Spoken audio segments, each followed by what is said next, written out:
Good evening there, everybody. What is happening? Hopefully, you all are having a wonderful day today. So, when it comes down to it, I thought that I would talk about this little video that I thought was very particularly interesting.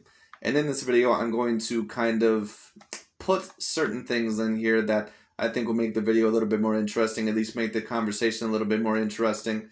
In this video, we're going to be talking about some of the greater fighters, in my opinion, that have been fighting in boxing or had fought in boxing for the past around 20 plus years. I may even go all the way back to the 80s, or late 70s with certain fighters like Marvin Hagler or Tommy Hitman Hearns. But mainly in this video, the fighters that we're going to be talking about, not only Saul Canelo Alvarez, who I do want to talk about in this video because I do overall want to talk about, in my opinion, would have Saul Canelo Alvarez been able to beat some of these fighters, or would he been able to stack up to some of these fighters?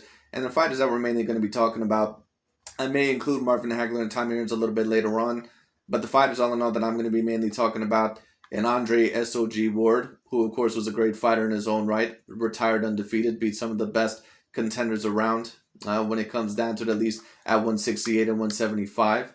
We're also going to be talking about a Bernard Hopkins, B-Hop. We're also going to be talking about that of a Roy Jones Jr. and also the British superstar or former superstar, Joe Calzaghe. In my opinion, any one of those fighters, they could have potentially given Canelo a very, very tough time. I think that any one of those fighters, they would have been a great win on Canelo Alvarez's resume, of course, if he would have been able to face him and beat them. But of course, that is the question in the first place. Would he have been able to beat them? And in my opinion, is Canelo Alvarez, has he already surpassed some of those fighters, in my opinion? We're going to talk about that in this video. And we're also going to be talking about in this video, because the main conversation that Blue Blood Sports TV actually has in this video is who had the greater career between Floyd Mayweather Jr. and Mr. Joe Calzaghe. And the reason why so many people may compare those two fighters is because, of course, for those of you that don't know, Floyd Mayweather Jr. retired undefeated in his professional boxing career, and so did Mr. Joe Calzaghe.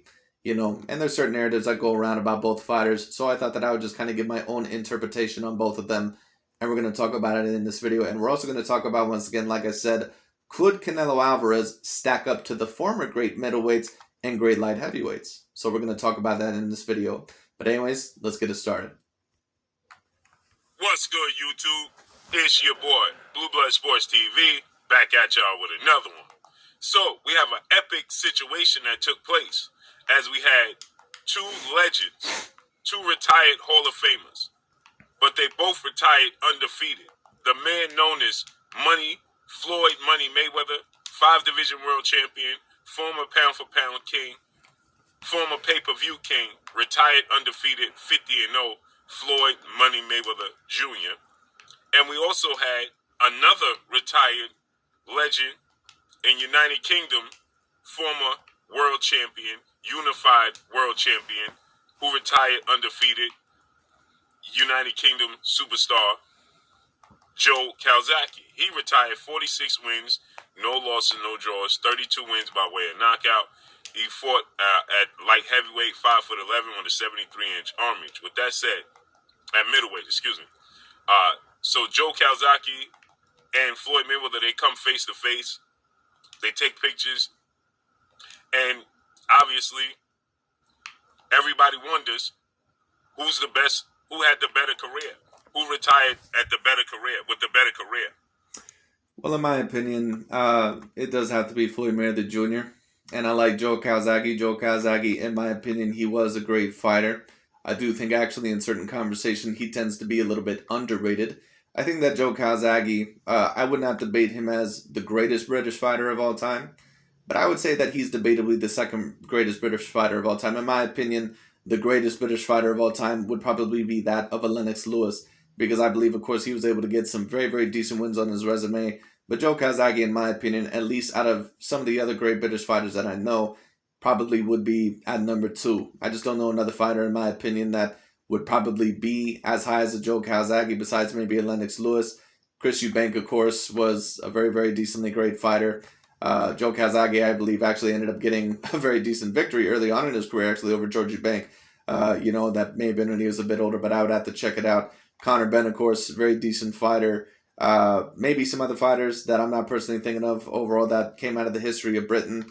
But at the current moment in time, I would say that Lennox Lewis and Joe Calzaghe, in my view, probably the two greatest British fighters, in my opinion, at least so far, to come out of Britain. And of course, we'll see where Mr. Tyson Fury goes from there as well. Because in my opinion, if Tyson Fury retires undefeated, and especially also gets the two victories that he also needs over Alexander Usyk and Anthony Joshua, he is going to have a debate within probably the top 30 fighters of all time.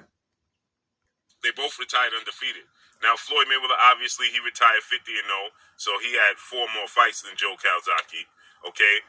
And Floyd Mayweather, he fought and won in 5 separate weight classes. But Floyd Mayweather Jr., in my opinion, does have to be above Joe Calzaghe. Now, certain people may say, what do you think about their skill sets? I don't always like to compare skill sets, especially if they're entirely, two separate weight divisions. And Floyd Mayweather Jr. and Joe Calzaghe, they really were not in similar weight divisions at all. Joe Calzaghe, I believe, for the majority of his career, fought at 168, and then later on would go up to 175, and of course get that victory over Bernard Hopkins. So I don't always like to compare those skill sets like that. But when it comes down to it, if you wanted to go there, of course, I do believe that Floyd is the most skilled, or the more skilled, out of Joe Calzaghe and him. And on top of that, Floyd, of course, for his weight divisions, he just beat so many more champions. And in my opinion, you could debate, had the better grade competition. So it just is what it is. He's a multi-division world champion in 5 separate weight classes with 27 knockouts. I would say that Joe Calzaghe, Bernard Hopkins, and Andre Ward, in terms of boxing history, in my opinion, they're about on that same level. I think that, if you were to throw those three into a hat, if you were to throw their 3 names into a hat and draw those names out, I think that, whoever you place first, second, and third, that's your business, depending on skill, depending all in all about the resume and a certain amount of other things. In my opinion, all those 3 fighters, very, very similar, level of greatness. Canelo, in my opinion, he's pretty much on their level as well. And a certain amount of people, they may disagree. They say, oh, come on, you're ranking Canelo Alvarez a little bit too high. Well, I'm not so sure about that because Canelo, he's a person that's a natural middleweight at least. He's not as big as what a Bernard Hopkins was or Joe Calzaghe or Roy Jones Jr. or anything like that. So Canelo, with what he's been able to accomplish so far in his career, fantastic career. And if he is able to unify 175, which I do think that he does have a legitimate chance of doing, he'll probably have to be a little bit over them, in my opinion. If he were to do that, he'll probably have to be in my top 20 boxers of all time. In his career. So Joe Calzaghe has 5 more knockouts than Floyd Mayweather. Floyd Mayweather has 4 more fights. But Floyd Mayweather, he's a 5-division world champion. Okay, where Joe Calzaghe, he's a 2-division world champion. He was a unified middleweight world champion, and then he was a world champion in light heavyweight. Okay, so he held titles in 2 separate weight classes. He competed from 1993 to 2008. So he held the unified titles, in the super middleweight division. And then he held the light heavyweight titles, okay? So that's what Joe Calzaghe, he accomplished, okay? We know Floyd Mayweather, his career started in 1996. So Floyd Mayweather, he started 3 years after Joe Calzaghe started his career. And neither guy lost. Floyd Mayweather, though, he fought and beat more world champions than anybody in the history of the sport of boxing. Okay, so he started his career back in 1996. And he finished it in 2017. So with that said, let me say this, because a lot of people, whenever they want to discredit a fighter, especially in the sport of boxing, but not even just this, this is the same shit that I've seen the LeBron James fans always say about Michael Jordan back in the 90s or all this other stuff. Listen, what I'll say is this: you have to beat the competition of your day. It just is what it is. Now, if you have someone, in my opinion, that their record is just so weak that we can't even really compare them, then that's something a little bit understandable. I don't know if I have really that great of an example at the current moment in time. Like, let's say this: if Terrence Bud Crawford retired today, and he has some champions on his resume, but no one really thinks that Terrence Bud Crawford's resume compares to that of, let's say, the top 30 boxers of all time. No one thinks that it does, because the best fighter that he's ever defeated is that of a Sean Porter. And, that's a great win. Terrence Crawford has a decent resume, but let's say if he retired today, like, you would not be able to compare him to that of a Floyd Mayweather Jr. or Manny Pacquiao or, really even that of a Canelo Alvarez. It just is what it is. And I like Terrence. I think that he's a fantastic fighter, but that's someone that is more, with a little bit more of a watered down resume. Even though he was able to defeat a certain amount of fighters, of course, that were in his way. But like I said, a certain amount of people, they always want to say, and I see this with Canelo Alvarez today, just like I seen it with Floyd Mayweather Jr. back when he was at his peak. And people always used to say, oh, yeah, well, Floyd is great and all sort of stuff. But, did he have wins over Marvin Hagler or Sugar Ray Leonard or Roberto Duran? Because, none of the wins that he has in his career are as big as those. Well, listen, Floyd Mayweather Jr. didn't have those guys during his day, so it is what it is. Now, do I think that maybe Floyd could have lost to some of those guys? It's possible. I think that more than likely he probably would have beat the majority of them. I think that the only two that maybe could have potentially beat Floyd just because of their styles and because they were so slick and decently fast would have been that of a Sugar Ray Leonard or Tommy Hearns. I think that more than likely he would have beat Roberto Duran and probably even Marvin Hagler. Some people may disagree, but it is what it is. But it's the same thing with Canelo Alvarez today.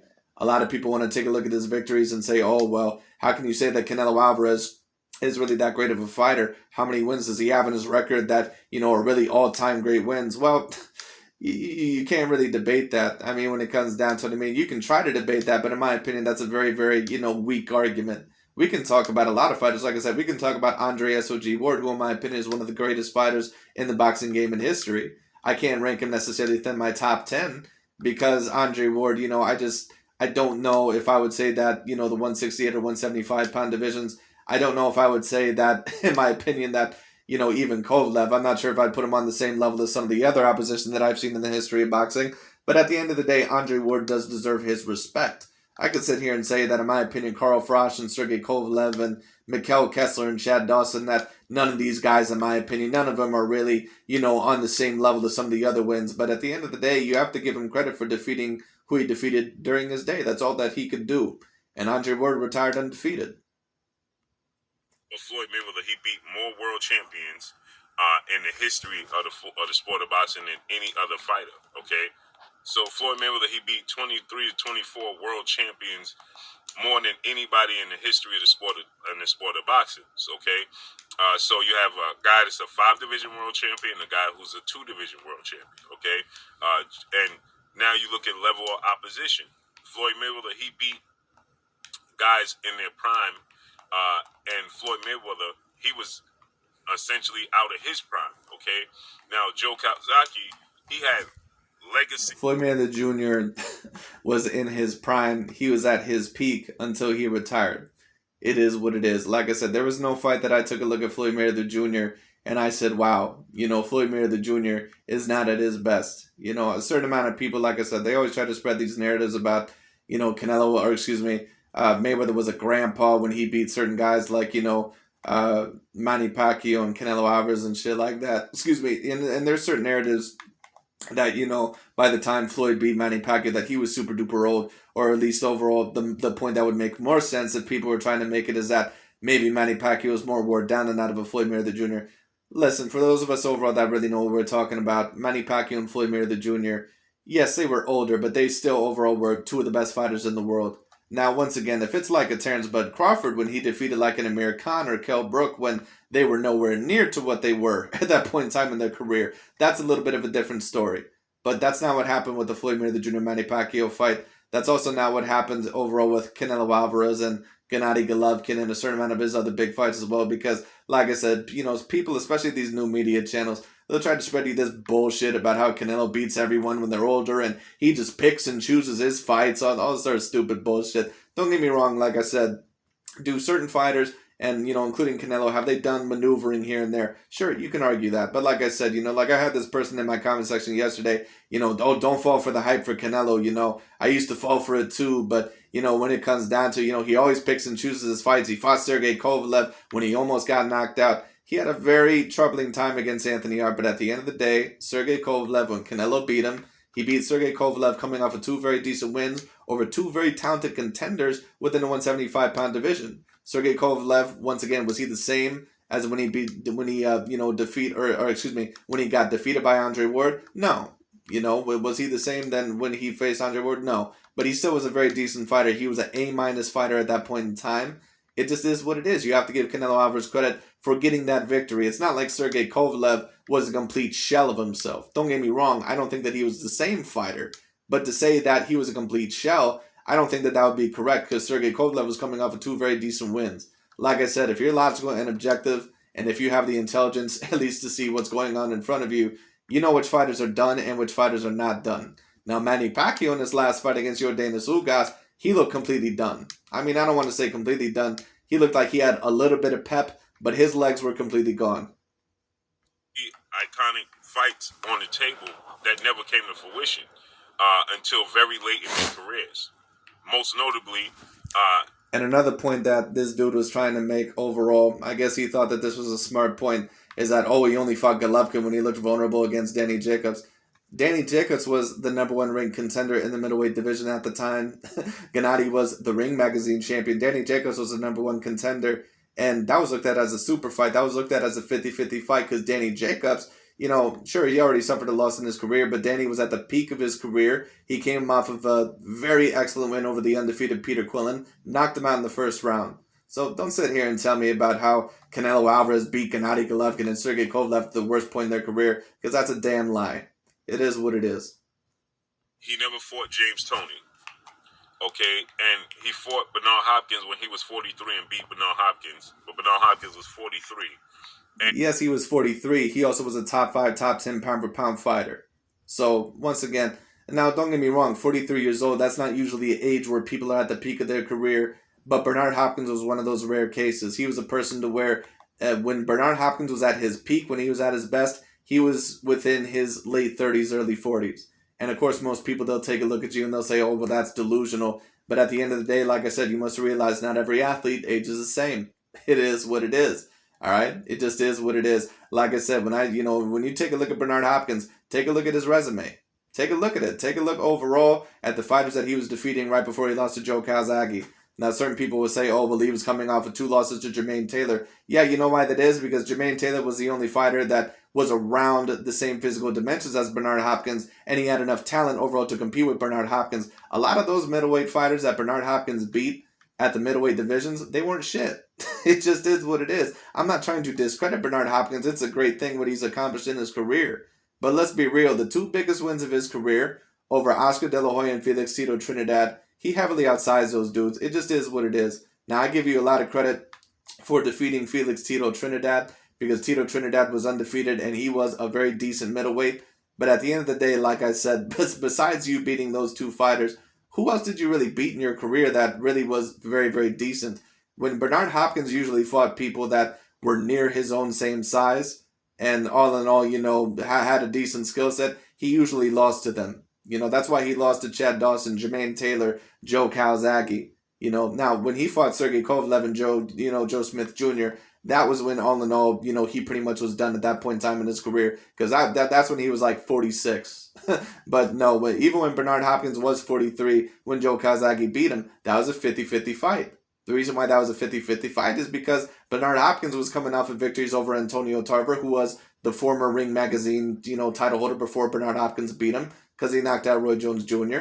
All right, so it is what it is. He also had a win over Winky Wright, who was coming off of a very, very, very big win streak. And then on top of that, he was the first one to defeat Kelly Pavlik, who in my opinion was not necessarily A+, but he was at least a decent fighter. He was the first one to defeat Jermaine Taylor. So don't sit here and tell me overall all this bullshit about, oh, well, yeah, Joe, he beat him, but Bernard would have messed him up in his prime. He wouldn't have done shit to Joe Calzaghe. Bernard Hopkins could not beat the A-grade fighters or the A-grade talented fighters that were similar in size to him. He never could do it. That's why he lost to Roy Jones Jr. That's why he lost to Chad Dawson. That's why he lost to Joe Calzaghe. That's why he lost to Jermaine Taylor. All right, unless he was facing a fighter that was somewhat limited in their skill set and more than likely outsized against him, he wasn't going to beat him. It is what it is. And that's why, in my opinion, Canelo more than likely probably would have beat a Bernard Hopkins too. Because Bernard Hopkins, he's not as skilled as what a Canelo is. It is what it is. And he fought and beat Roy Jones when Roy Jones was 39 years of age, okay?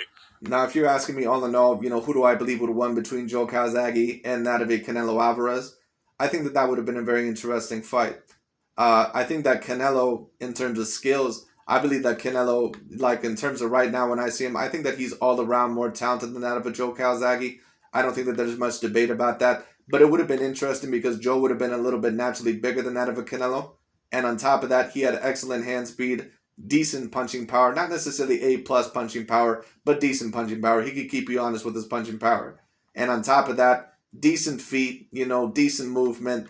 And Joe Calzaghe, he was a person that he would pretty much outwork you with his pace. He was a person that would throw punches constantly, excellent cardio, excellent stamina, decent size for the division. Joe Calzaghe was a great fighter. In my opinion, like I said, him, Andre Ward, and Bernard Hopkins, they're all pretty much on a very similar level. So they were. But in terms of opinion, who do I think would have won the fight? I think that it would have been very, very interesting. I may say Canelo slightly, just because Canelo, in my opinion, he was a better defensive fighter.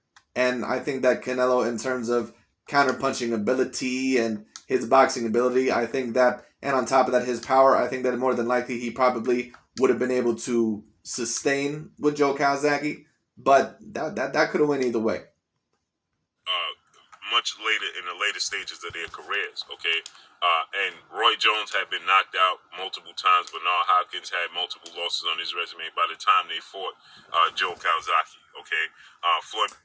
Roy Jones Jr., by the time that he fought Joe Calzaghe, and that is a very true statement, Roy Jones Jr. was he was a shell of himself. That is true to say, but Bernard Hopkins, no, he was not a shell of himself.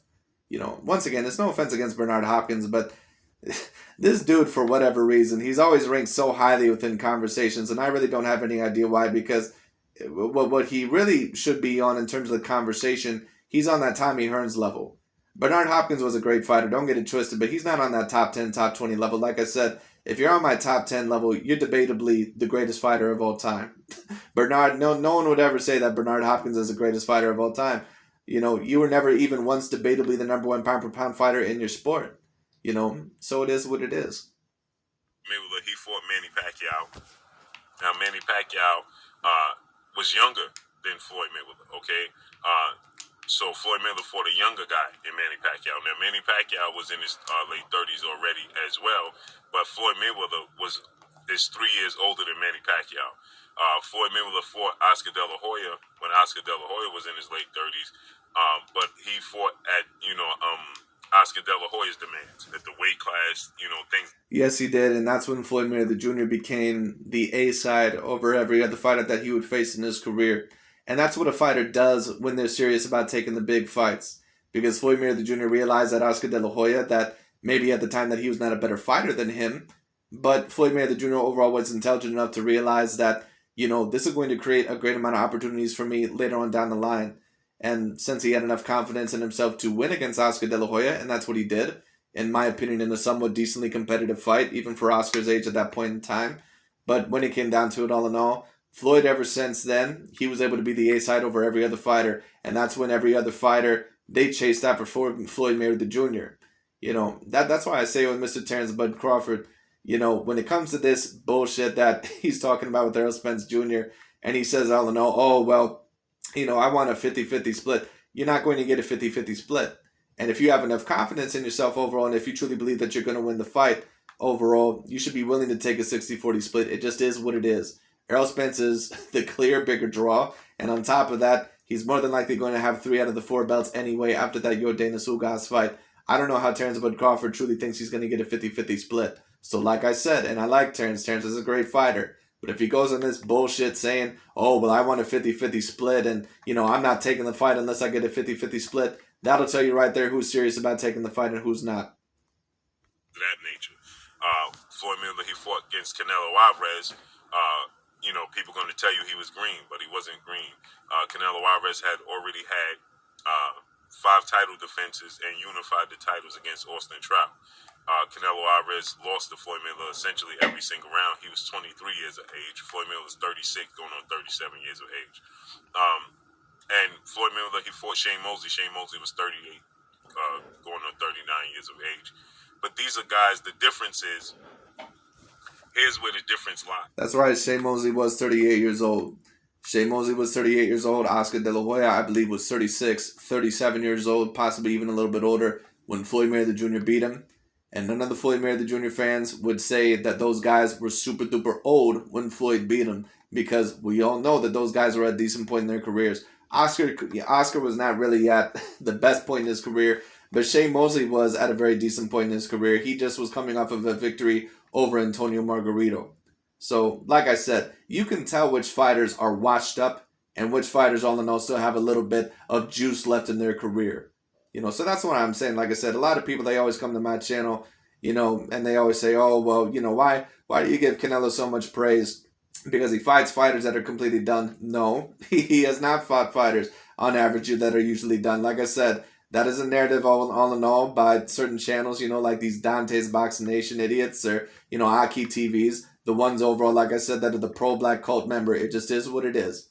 All right? It just is what it is. And like I said, are there double standards against certain black fighters? Absolutely, no doubt about it. But like I said, Canelo is not just ranked the number one pound for pound fighter of today just because, he's a person that's not a black fighter. He's ranked the number one pound for pound because there is no other active fighter today that has the resume, the skills overall, and the competition that he's fought. It just is what it is. He fought Caleb Plant when he was an A-grade fighter. He fought Billy Joe Saunders and Callum Smith when they were A-grade fighters. He fought Sergey Kovalev when he still had a little bit of juice left in his career. He fought Miguel Cotto when he was a Ring Magazine middleweight champion. He fought Austin Trout when he was undefeated, coming off of a victory over Miguel Cotto. He fought Araceli Lara when he was at the best point in his career. He fought Gennady Golovkin when he was at the best point in his career. So like I said, all these are just facts. It's just proven. I can go through every single one of these individual fights and tell you why I think all in all that these fighters are at the best. And all in all, I could prove to you why these fighters are at their best. Like I said, you can tell, even if a fighter's a little bit older with age, even maybe if they did suffer a loss, if they're at the best point in their career. All right? And, like I said, Canelo, he's beaten the majority of his top-tier opponents when they were at least debatably the best point in their career. And if they weren't at the best point in their career, they were at a very decent point in their career. Like, when Oscar fought Floyd, somewhere around there. Is that in his career, Floyd Mayweather, that is, he attempted to fight Oscar De La Hoya when Oscar De La Hoya was still in his prime. And Oscar De La Hoya, well, he turned down the opportunity to fight Floyd Mayweather and said he was too high of a risk with too low a reward, and he wasn't worth the fight. He tried to fight Shane Mosley when Shane Mosley was still in the prime of his career, and Shane Mosley, he turned down a fight with Floyd Mayweather and said he had a toothache. He was coming. That is true. Off of a tough fight, and he had to go on vacation and mull over his his next move. Floyd Mayweather tried to fight Joel Casamayor. He turned him down. Floyd Mayweather attempted to fight Acelina Freitas. He turned him down. Floyd Mayweather attempted to fight Prince Nassim Hamed. He turned him down. Okay, so early in Floyd... That's true. A lot of those fighters did turn Floyd Mayweather Jr. down. There is a certain amount of, narratives, like I said, kind of like how there is about Canelo now. It was the same narratives with Floyd Mayweather Jr. And the reason why that is because everyone knew that Floyd was on a different level compared to everybody else. And whoever is the number one pound for pound fighter, not only are you going to get a certain amount of people that, love them and say that they're a terrific fighter, but you're also going to get a certain amount of people that, basically try to derail their whole entire career. It was the same thing with Floyd Mayweather Jr. And just to talk about Prince Nassim Hamed, he was a terrific athlete. He was a person that for those lower weight divisions, he had somewhat of a decent skill set. And on top of that, his speed and his power, it was really phenomenal. But do I think that Prince Nassim Hamed, do I think that he would have beat Floyd Mayweather Jr.? Absolutely not. He was too defensively irresponsible. He was a person that, relied a lot on his athleticism. And there was a reason why, sometimes in his bigger fights, he would get knocked down. He would get clocked. Now, he had a good chin. He never got knocked out. But Prince Nassim Hamed, there's a reason why Marco Antonio Barrera was able to beat him the way that he did. Prince Nassim Hamed, he had no defensive responsibility whatsoever. His defensive responsibility was his reflexes, but if he needed to keep his hands up, he couldn't do it. The career, he was seeking out these fights. And on top of that, Floyd Mayweather Jr., he was a person that would have outsized, Nassim Hamed. I mean, he would have completely destroyed Nassim Hamed. I don't even think that it would have been debatable. Fights with these fighters, and you could go back and you could look at these post-fight interviews with Prince Nassim Hamed when Larry Merchant asking him about fighting Floyd Mayweather, and he's saying he's never going to fight Floyd Mayweather, essentially. And Larry Merchant does a post-fight press conference interview with Floyd Mayweather, and Floyd Mayweather says he wants to fight Prince Nassim Hamed, and Larry Merchant says, he's never going to fight you. Larry Merchant presses Shane Mosley about fighting Floyd Mayweather, and he didn't get the answer he wanted. He pressed Oscar De La Hoya. So there's you can see the actual receipts as to these guys turning Floyd Mayweather down. On the flip side, James Toney, Bernard Hopkins, Roy Jones, these guys are looking to fight Joe Kazaki, and Joe Kazaki is refusing to come across the pond. He'd rather fight over in his country and essentially pad the stats. Now, this is not to take away from anything Joe Kazaki. To pad his stats. Well, I would have to look through the history once again. I'm not sure if Joe Kazagi 100% just denied to fight them. But what I'll say is this. By the time that Joe Kazagi did face Roy Jones Jr., in my opinion, Roy Jones Jr. was pretty much a shell of himself. But when he fought Bernard Hopkins, once again, there's a reason why that was a 50-50 fight. Because Bernard Hopkins was one of the top 10 pound-for-pound fighters in the world, and he was still beating very decent fighters. So once again, we can't say that, he beat Bernard Hopkins when he was old, so that just don't count. No, he beat Bernard Hopkins when Bernard Hopkins was one of the top pound-for-pound fighters in the world. That's what happened. Now, if you want to say that Joe Kazagi's resume, like I said, that, his resume is not on the same comparison as that of a Floyd Mayweather Jr., there's no problem with that because that pretty much is the truth. But once again, people always make excuses for Bernard Hopkins to why he lost some of his bigger fights. He lost a lot of his bigger fights because really, when you take a look at Bernard Hopkins' skill set, it just really wasn't that good compared to some other people. It just is what it is. When you take a look at Bernard, he was a decently skilled fighter, but like I said, if he fought a fighter that had very similar physical dimensions and on top of that had A-grade talent, more than likely he was going to lose that fight. Accomplish in his career. But he faced a high level of opposition when they were ripe for the picking for him is when he came across the pond. So he came across the pond anyway to fight Roy Jones and to fight Bernard Hopkins. So he could have did that when they was in their prime. He clearly saw an opportunity where he was still younger, fresher, and they had a lot of wear and tear and a lot of tread on the tires, and didn't have a lot of tread on the tires, and he saw an opportunity to beat. He beat Roy Jones Jr. when Roy Jones Jr. had a lot of tread on the tires. He beat Roy Jones Jr. overall when Roy Jones Jr., like I said, was downhill. He beat Bernard Hopkins when Bernard was one of the best pound-for-pound fighters in the world. Like I said, it's so annoying always to hear these narratives. Because Bernard Hopkins, for whatever reason, he always gets constant excuses to why he lost the bigger fights in his career. Like I said, the Joe Smith Jr. and Sergey Kovalev fights, I can understand those. Because he was 46 years old and clearly he was more on the decline. But when he lost to Chad Dawson, when he lost to Jermaine Taylor, when he lost to Joe Calzaghe, no excuses, in my opinion, because you were one of the top 10 pound-for-pound fighters in the world. It just is what it is. And he did. Where Floyd Mayweather was chasing down the likes of Oscar De La Hoya for years.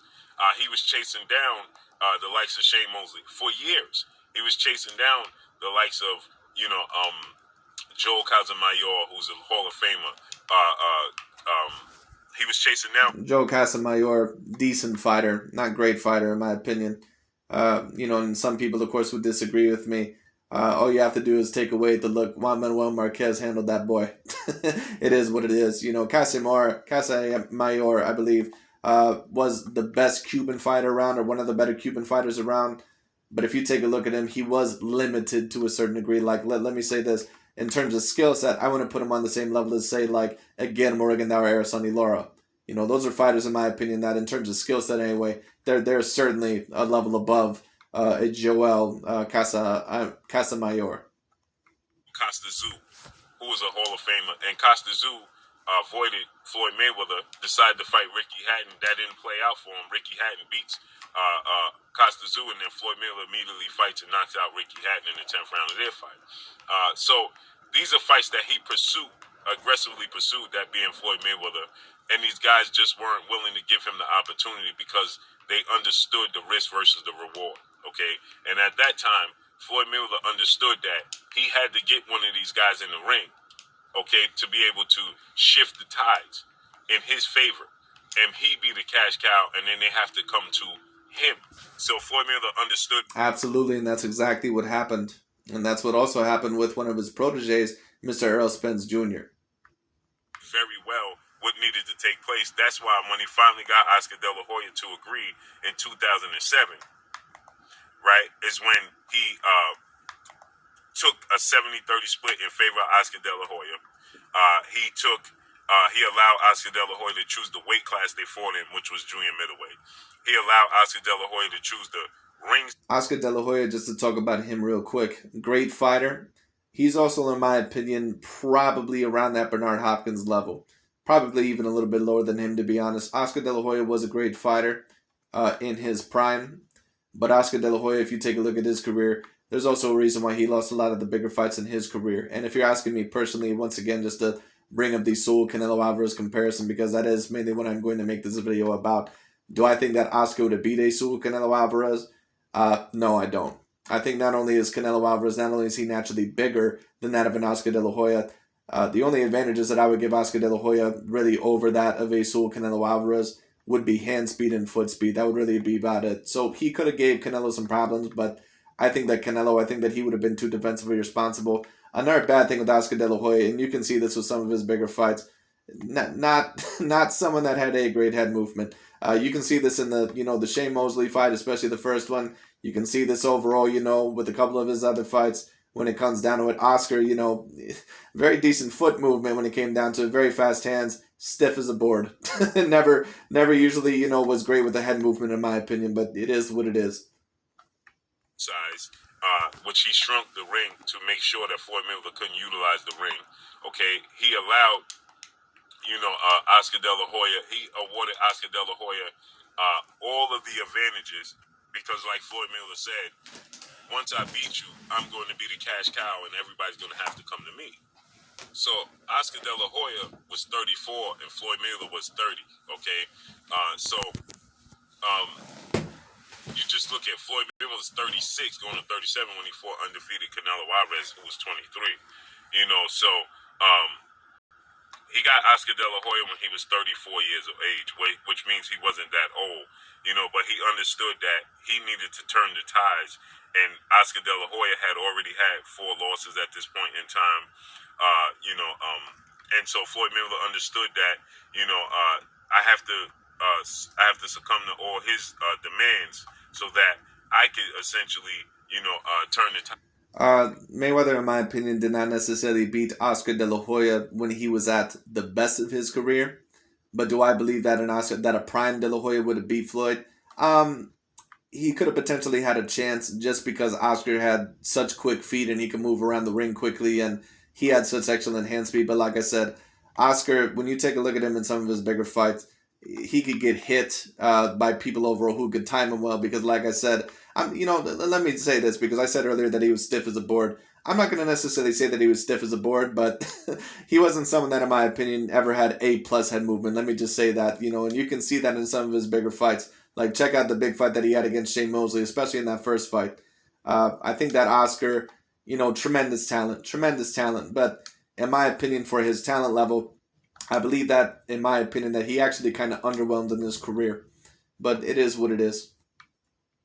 That's why, in my opinion, I say these things. Like, in my opinion, Canelo, for example, and like I said, a lot of people, of course, with these series of videos, they're probably going to think that I'm some Canelo Alvarez massive fanboy, and I get it, because I make a lot of videos about Canelo, but like I said, I just make these videos overall because I do believe that Canelo is an all-time great fighter, and I'm trying to put him in the context of history. Right now, I would say that Canelo, he's probably on that level, on the Bernard Hopkins, Joe Calzaghe, Tommy Hearns level, which is within that top 30 to top 40 range, anywhere from 30 to 40. If Canelo were to unify 175, in my opinion, especially over Artur Beterbiev and Dimitri Bivol, 2 highly skilled fighters, he probably would have to enter into my top 25 at the very least. He probably enter in my top 20. So, like I said, in my opinion, I've said these things, and certain people disagree. They say, "Oh, you're crazy." In my opinion, Canelo Alvarez, he's already surpassed that of an Oscar De La Hoya. And I know certain people are going to say, "Oh, you're crazy, Oscar, he fought everyone." Yeah, he fought everyone and he almost lost everyone. He lost almost every big fight in his career. He lost to Floyd Mayweather Jr. He lost the Felix Tito Trinidad fight, even though, of course, that one was a little bit controversial. He lost to Bernard Hopkins. He could not compete with the decently talented, skilled fighters that were, at the higher weight classes like Bernard Hopkins. It just is what it is. And I do believe that Bernard Hopkins was decently outsizing him. But like I said, Canelo, in my opinion, he's a person that now, of course, he has more of a build. But it's not just his build. Canelo also has the skill set, in my opinion, over De La Hoya. He has better head movements. He has better defensive responsibility. You know, it just is what it is. Canelo, in my opinion, when you compare prime v prime versus a lot of these fighters, whether it be Joe Calzaghe, Bernard Hopkins, he's more skilled than these fighters. It just is what it is. Now, that doesn't mean that, in my opinion, he would have definitively beat them. But Canelo, in my opinion, he would have had a chance against any of these fighters. Be the cash cow. So he did just that, and that's just what happened. And then guys like Shane Mosley, they had to come to him. Now, when you look at Oscar De La Hoya and Floyd Mayweather compared to Floyd Mayweather and Manny Pacquiao. Now, Manny Pacquiao situation was different with Floyd Mayweather. Floyd Mayweather, he went on a hiatus after his fight with Ricky Hatton. He came back. He wanted to fight Manny Pacquiao. Manny Pacquiao and his team, they said they admitted this. They dropped the ball because they stated that they could have, taken the opportunity to fight Floyd Mayweather at that point in time, which would have given them, the best chance to beat Floyd Mayweather in their eyes. But they feel like they dropped the ball because they stated they didn't want to fight him coming off an 18-month layoff. So Floyd Mayweather, he stated, "How you going to tell me who and where I should fight?" Well, listen, at the end of the day, when Manny Pacquiao and Floyd Mayweather Jr. fought, they were two of the top 10 best pound-for-pound fighters in the world. I can try to spread you this bullshit, if I really wanted to, and if, I really wanted to spread a narrative, I could say, oh, well, Floyd Mayweather Jr., he only beat Manny Pacquiao when he was worn down. He already suffered losses overall recently. Yeah, sure, but if we want to take those into context, he got knocked out against Juan Manuel Marquez, but Juan Manuel Marquez was still a very decent fighter at that point in time in his career. And a lot of people also thought that Juan Manuel Marquez, that he actually won the third fight over Manny Pacquiao. I don't think that he won the second fight over Manny Pacquiao, but I thought that he should have won the third, at least from the last time that I remember watching it. But, it is what it is. But that was so long ago. I would have to rewatch it. But when it comes down to it overall, and then Timothy Bradley won, of course, that loss was a complete robbery. So when Floyd beat Manny Pacquiao, if you don't want to allege that he was, the 2010 Manny Pacquiao, that's cool. But Manny Pacquiao still was at a very, very great point in his career. So he ended up fighting Juan Manuel Marquez. And, we know the rest is history. Floyd Mayweather asked Manny Pacquiao to take Olympic-style drug testing. He didn't want to do so.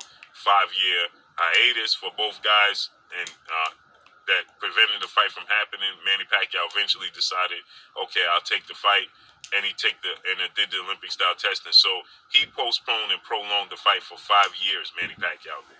It could have happened 5 years earlier because he ended up taking the test anyway. So people would say, well, Floyd Mayweather, he fought Manny Pacquiao when he was old. Well, Floyd Mayweather was already much older at that point in time. He was 37. Now, there is certain fights that have happened in history to where a fighter, both of them would have been a little bit older, and one was kind of at a very weak point in their career, and another one was, at a very decent point in their career. Like, if you want to argue the Lennox Lewis versus Mike Tyson situation, Lennox Lewis was pretty much at the best point in his career, and Mike Tyson, he was very downhill, in my opinion, at that point in time in his career. But you can never say at the end of the day that Mike Tyson is greater than Lennox Lewis, because who did Mike Tyson ever beat? It just is what it is. Don't get me wrong, Mike was great in his own right, but like I said, Mike, kind of like Bernard Hopkins, in my opinion, he ends up being a little bit overrated in terms of boxing history because he just never beat any of the big fighters in his career. He didn't beat Evander, he didn't beat Lennox Lewis, he lost to Buster Douglas. I mean, the greatest heavyweights that he ever beat was who? Michael Spinks. He beat Larry Holmes, but Larry was a bit older at that point in time in his career, and I believe he was coming off a little bit of a layoff, but whatever. There's certain people that would allege that Mike Tyson is greater than Larry, whatever, if you want to give him credit for that one. But like I said, the biggest, fights of his career, he usually lost. At the time he fought Manny Pacquiao, okay? So you got to factor in, he's older than Manny Pacquiao, okay? So with that said, Floyd Mayweather, he ended up fighting Manny Pacquiao and beating Manny Pacquiao unanimous decision. It wasn't even close, okay? And so with that said, he was 37, 38 years of age when he fought Manny Pacquiao. Manny Pacquiao was 35, 36, okay? But the prolong came in at the hands of Manny Pacquiao. It could have happened when Floyd Mayweather was 33 and Manny Pacquiao was 30, okay? Similar to Floyd Mayweather, Oscar De La Hoya. So Floyd Mayweather pursued all of these big fights. Whereas you look at Joe Calzaghe was the one being pursued and wasn't taking the opportunity. So it's no comparison, in my opinion, that Floyd Mayweather's career and his undefeated. I certainly think that Floyd Mayweather Jr. had the greater career. I don't think that there's any doubt about that. But once again, Joe Calzaghe, in my opinion, he was a great fighter in his own right. Joe Calzaghe, in my opinion, I can't put him on the top 10, top 20 level just because the resume, in my opinion, is not really there. But he does have that one very, very great win over Bernard Hopkins. And of course, he was able to get other, these good wins in his career, like when he was able to defeat Chris Eubank and Mikhail Kessler. That was the first loss of his career. Joe Calzaghe was able to beat him. For those of you that don't remember, Mikhail Kessler, I believe, actually was the favorite to win that Super 8 Series tournament with Andre Ward and Arthur Abraham and Carl Frosch and all those boys when it came down to it. I believe one of the Durrell brothers. So Mikhail Kessler was no joke. He also beat Jeff Lacey and, a couple of other fighters. So Joe Calzaghe does have his names on there. I just can't compare him to that of a Floyd Mayweather Jr. Record and his legendary status, retired, is far more impressive than that of Joe Calzaghe's and his undefeated record and his retirement. Both legends, both have great legacies, but it's not even close. Floyd Mayweather has a greater legacy, and his undefeated record and resume is far more impressive. So also, when you look at Joe Calzaghe and his two biggest fights and his two biggest wins was against Bernard Hopkins and Roy Jones Jr. But when you look at it from this standpoint, they both dropped Joe Calzaghe in the fight. Right, but when it comes to Roy Jones Jr., Roy Jones Jr., like I said, when Roy Jones fought Joe Calzaghe, Roy Jones Jr., in my opinion, he was nowhere near to his prime self. When Bernard fought, Joe Calzaghe, no, he was at the best point. Like I said, I don't give a shit what anyone says. I don't care what anyone tries to spoon feed you when it comes down to it. No, Bernard Hopkins was defeating top tier fighters. He was defeating fighters overall. Well, let me say this. He was defeating the regular fighters over that he would usually be able to handle when he was at his best. If he fought a slick fighter that overall had his own same physical dimensions, he wasn't going to win that fight. That's why he was not going to beat Jermaine Taylor or Chad Dawson or Joe Calzaghe. He wasn't going to beat those guys. But he can beat a John Pascal. He can beat a Kelly Pavlik. He can beat a Winky Wright, who are very, very good fighters in their own right, but they're just not on the level of those other guys. Or maybe they're not similar in size. So it is what it is, as similar in size. Anyway. Floyd Mayweather dominated Manny Pacquiao. He dominated Shane Mosley, and he dominated Oscar De La Hoya. He dominated Canelo Alvarez. Regardless. No, he didn't really dominate Oscar De La Hoya, but he won the fight. A lot of Floyd Mayweather Jr. fans, they always love to, spoon feed you this bullshit about how Floyd Mayweather Jr., so easily won that fight. He didn't easily win that fight. Oscar, even in his late 30s, he gave Floyd Mayweather Jr. a hell of a time. Now, do I think that Floyd won that fight? Yes. But he didn't just easily beat Oscar De La Hoya. What age any of these guys was. When Joe Calzaghe fought Bernard Hopkins and Joe Calzaghe fought Roy Jones, Bernard Hopkins was 43, Roy Jones was 39. They both dropped Joe Calzaghe. Yes, Bernard Hopkins was able to drop Joe Calzaghe, and Joe Calzaghe came back to win that fight 8 rounds to 4. At least that's personally what I scored it. I've never watched the Roy Jones Jr. versus Joe Calzaghe fight because, like I said, I don't think that personally was that great of a fight. Roy Jones Jr. was pretty much a shell of his former self. But Bernard Hopkins was he was at the top, point in his career. Like I said, people try to tell you this bullshit about how Bernard Hopkins wasn't the same fighter. He was exactly the same fighter that he was when he was at the top of his career. It just is what it is because he was at the top of his career. He just lost to Jermaine Taylor because Jermaine Taylor actually had a lot of talent. Like I said, go ahead and take a look at Bernard Hopkins' middleweight title defense. He didn't beat anyone there besides Felix Tito Trinidad. Who the hell did he beat? He didn't beat anyone. No one is ever going to remember. I can't name you one name overall besides Felix Tito Trinidad on his middleweight resume that he actually beat that was worth a damn. It just is what it is. So imagine what they would have been able to do in their absolute prime against Joe Calzaghe. Roy Jones Jr. very possibly could have dominated Joe Calzaghe in his prime. Bernard Hopkins, he wouldn't have been able to do shit because that was the best point in his career. Once again, if Bernard Hopkins fought a fighter that had similar physical dimensions or talent level overall that was anywhere near his level, and if they were similar in size, he wasn't going to win the fight. That's why he lost to Roy Jones Jr. when they were prime v prime. That's why he lost to Chad Dawson, lost overall to Jermaine Taylor, and lost to Joe Calzaghe. He couldn't win any of those fights because Bernard Hopkins is nowhere near as great as what a lot of people try to allege that he is. It is what it is. So Bernard, people, once again, people can tell you all that, and I respect Blue Blood when it comes down to it. I think that, you know, he makes a lot of logical sense with a lot of his points, and I get the point that he's trying to say. But no, Bernard Hopkins, he wouldn't have been able to do shit to Joe Calzaghe. Never. Never, ever. So you look at it from that standpoint. With that said, that's all I got for y'all. Make sure you hit the like button, drop a comment in the comment section. Let me know what y'all think. And let me say this also about Bernard Hopkins. Even though I personally would have favored him over what the hell is his name? James Toney. I'm not even sure if Bernard Hopkins would have beat that of a James Toney. That's why when Bernard Hopkins always gets put on this level of like a Roy Jones Jr. or, you know, people always try to put him ahead of him. Like, it's just laughable. Because Bernard Hopkins, he's never been on that level.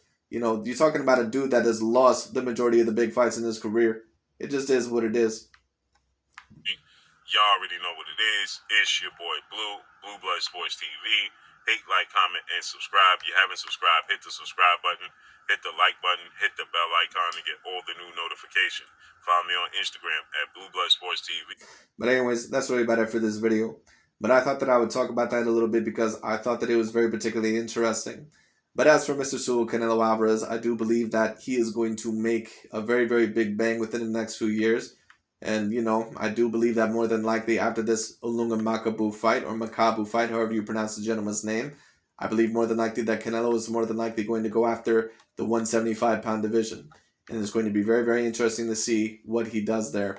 And if he does unify that whole entire division, especially beating Dimitri Bivol in order to beat a beef, that has to be looked at as a very, very, very great accomplishment. And Canelo, in my opinion, would be in very great territory if he's able to do that. But anyways, that's really about it for this video. Thank you so much for watching. I just thought that I would talk a little bit about boxing history. And in my opinion, if Saul Canelo Alvarez would have stood the test of time against these fighters, and in my opinion, he would have had a very decent chance over any of these fighters. Like I said, the only fighters that have fought within those divisions that I personally probably would have favored over Canelo, at least definitively, probably would have been a prime Roy Jones Jr., just because he was so athletically gifted, and he was a person that had, I believe, the reach advantage, the height advantage, probably even the hand speed advantage over that of a Canelo Alvarez, and hell, even maybe the power advantage. Roy Jones Jr., like I said, when you talk about his prime, probably the most gifted athlete that I've ever seen in boxing history. But anyway, that's really about it for today. Thank you so much for watching, and I'll talk to you all later.